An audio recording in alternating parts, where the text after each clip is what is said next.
Water is a critical aspect of everyday life. Whether it's being used for irrigation, showers, or drinking, it's important to know what else may be in our water. Here at Penn State, drinking water is routinely sampled for contaminants at the Agricultural Analytical Services Laboratory, a state-accredited facility.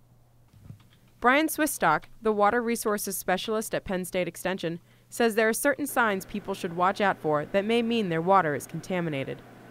Any obvious odors, tastes that are unusual, staining that they notice in their sinks and their tubs, maybe their plumbing starts to leak or they start to get sediment that builds up.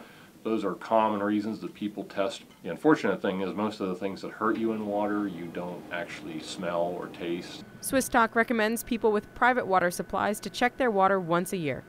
According to the EPA, common contaminants include coliform bacteria, E. coli, lead, nitrate, and arsenic.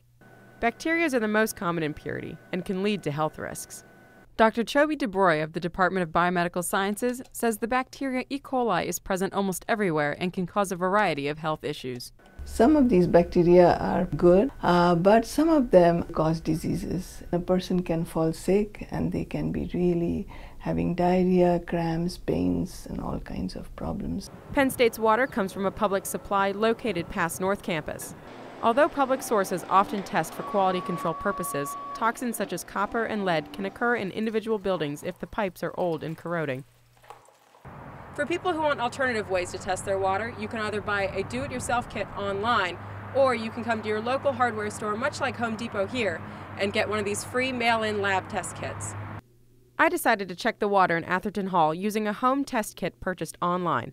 I checked for lead and pesticides. Using a sterilized container to collect water from a bathroom faucet, the results were available fairly quickly. The strip showed Atherton water is negative for lead, but could be positive for potentially hazardous pesticides. However, do-it-yourself kits are not completely accurate and should only be used to determine if a sample should be submitted to a lab for further testing. People who are concerned about the quality of their water should bring their samples to the lab for conclusive results. Reporting from University Park, I'm Nikki Cheshire.